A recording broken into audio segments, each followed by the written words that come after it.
요즘 국제 뉴스에서 OPEC이라는 단어가 자주 들립니다. 아랍에미리트가 OPEC를 탈퇴했다는 소식입니다. OPEC 플러스까지 동시에 빠져나왔습니다. 60년 동안 국제 유가를 좌우해온 석유 카르텔이 흔들리고 있습니다. 이게 왜 우리한테 중요한 걸까요? 한국이 수입하는 원유의 약 70%가 중동에서 들어옵니다. 중동 산유국들의 질서가 흔들리면 한국 경제도 같이 흔들립니다. 이야기를 하기 전에 구독과 알림 설정 그리고 좋아요도 눌러주세요. 먼저 왜 이런 일이 벌어졌는지 큰 그림을 봐야 합니다. OPEC는 1960년 베네수엘라 카라카스에서 만들어진 산유국 협력기구입니다. 1973년 제1차 오일 쇼크 때 본격적인 영향력을 행사하기 시작했습니다. 당시 원유 가격을 4배 가까이 끌어올리면서 세계 경제가 큰 충격을 받았습니다. 그 후로 OPEC는 국제 유가의 사실상 결정자였습니다. 회원국들이 같이 생산량을 조절해서 가격을 유지하는 방식이었습니다. 사실상 사우디아라비아가 맹주 역할을 해왔습니다. 2016년부터는 러시아를 비롯한 비회원 산유국도 협력에 들어왔습니다. 그게 OPEC 플러스 체제입니다. 아랍에미리트는 1967년에 OPEC에 가입했습니다. 거의 60년 회원국 자격을 유지해 왔습니다. 탈퇴 발표는 2026년 4월 28일, 효력 발생은 월 1일, 발표 사흘 만에 회원국 자격을 끊어버린 겁니다. 그만큼 결심이 굳었다는 뜻입니다. 탈퇴 배경은 3가지로 정리됩니다. 첫째, 생산 능력이 묶여 있었습니다. 아랍에미리트는 막대한 자본을 투자해서 1일 원유 생산 능력을 500만 배럴까지 끌어올렸습니다. 그런데 OPEC 플러스의 감산 합의 때문에 실제 생산은 340만 배럴 수준에 그쳤습니다. 150만 배럴 이상의 설비가 놓이면서 투자 회수가 막혀있던 상황입니다. 널째, 의사결정에서 소외됐다는 불만이 컸습니다. 사우디아라비아와 러시아가 사실상 두 나라 합의로 생산 정책을 결정했습니다. 나머지 회원국들은 사후 통보받는 구조였습니다. 산유량 3위인 아랍에미리트도 예외가 아니었습니다. 이런 갈등은 어제 오늘 일이 아닙니다. 2021년에도 아랍에미리트는 OPEC 플러스 합의 과정에서 자국 생산 쿼터에 강하게 반발한 적이 있습니다.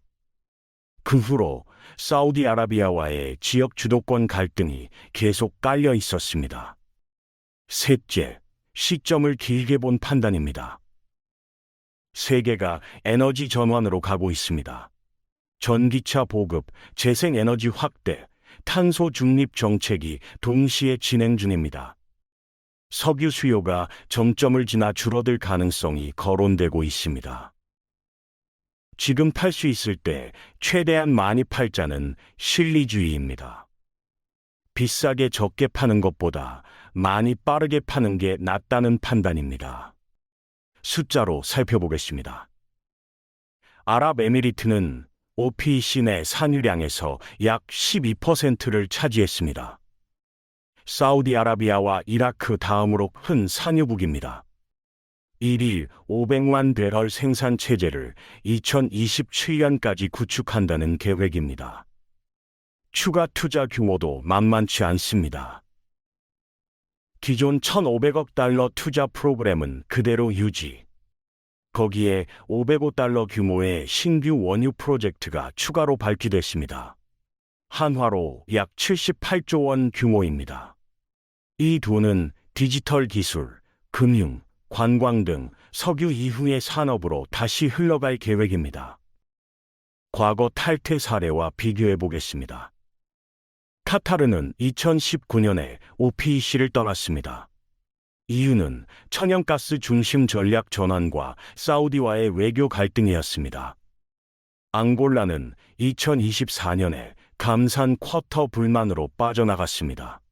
그러나 두 나라 모두 OPEC 내 비중이 작았습니다. 시장에 큰 충격을 주지는 못했습니다. 이번 아랍에미리트는 다릅니다.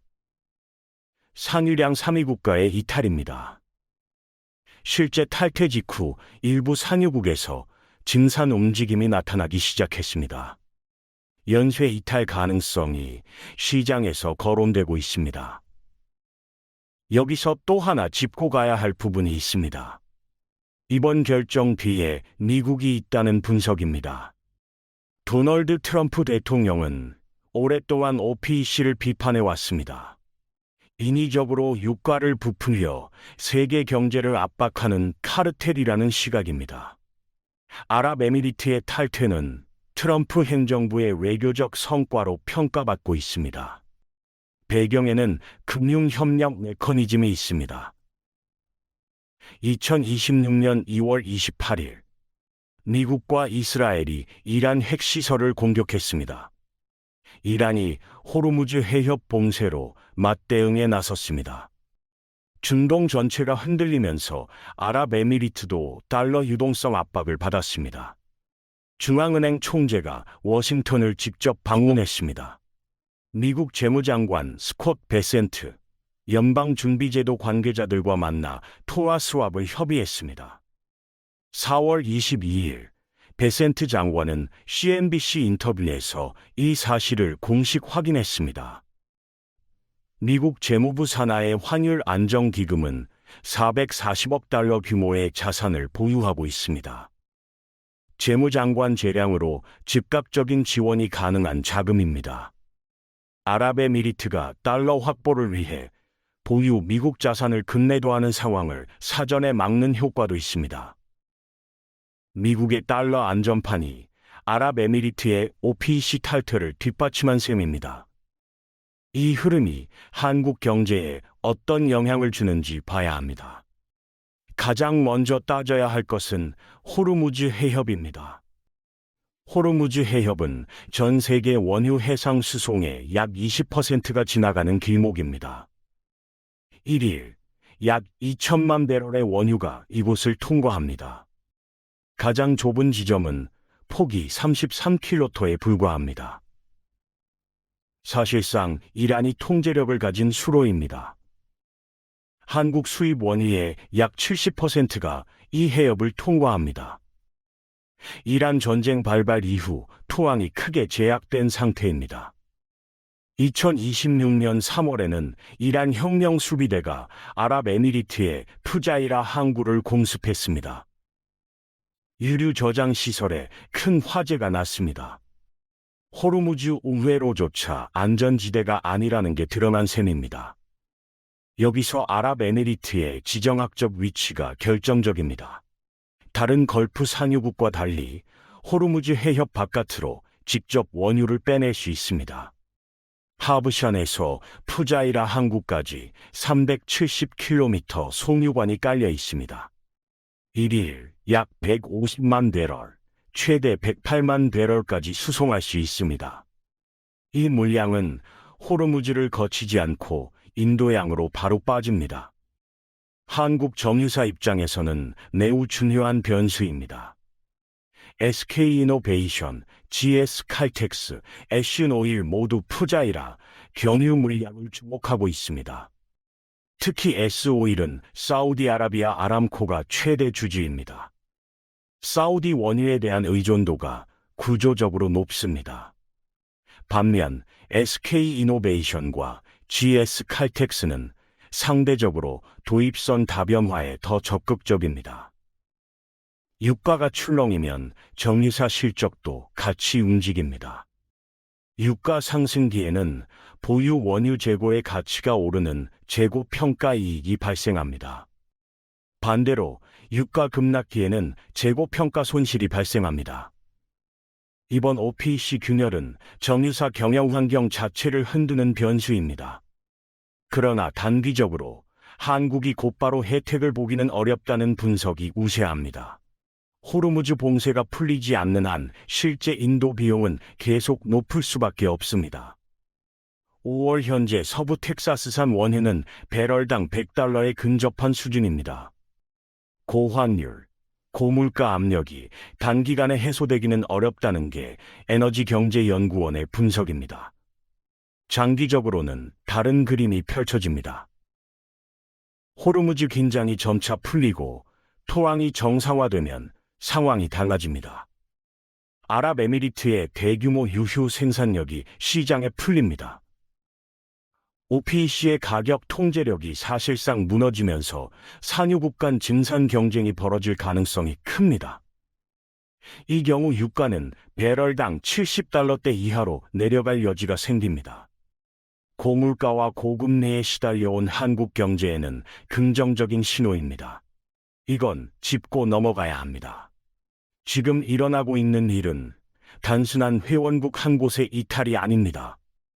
60년 석유 카르텔의 구조가 흔들리는 변곡점입니다. 사우디아라비아 중심의 자원 민족주의는 약화되고 있습니다. 미국의 에너지 외교가 그 자리를 새로 그리고 있습니다. 앞으로 1, 2년 안에 중동의 석유 질서가 새 모양으로 굳어질 가능성이 큽니다. 한국이 준비해야 할 것이 세 가지 있습니다. 첫째, 원유 수입선 다변화입니다. 미국산, 호주산, 카자흐스탄산 원유 비중을 늘리는 작업이 시급합니다. 중동 한 지역의 70%를 의존하는 구조 자체가 위험합니다. 둘째, 푸자이라 송유관 경유 물량의 선제 확보입니다. 호르무즈가 막혀도 받을 수 있는 거의 유일한 중동 원유입니다. 외교 채널을 통해 미리 계약 물량을 늘려둬야 합니다. 셋째, 비축유 활용 체계 점검입니다. 저장량보다 위기 상황에서 얼마나 빠르게 풀 수 있느냐가 핵심입니다. 정리하면 이렇습니다. 아랍에미리트의 OPEC 탈퇴는 단발 사건이 아닙니다. 이란 전쟁, 미국의 에너지 외교, 세계적 에너지 전환이 동시에 맞물려 있습니다. 한국 경제는 단기로는 호르무즈 봉쇄 리스크를 안고 있습니다. 장기로는 유가 하방 가능성이 열려 있습니다. 이런 구조적 변화는 항상 위협과 기회를 같이 가져옵니다. 중요한 것은 흐름을 정확히 읽고 미리 준비하는 일입니다. 이 모든 내용은 투자 권유가 아니라 시사 분석입니다. 판단과 결정은 각자의 몫입니다. 나 이만수. 다음에 또 유익한 이야기 가지고 찾아뵙겠습니다. 복잡한 세상, 제대로 읽어갑시다.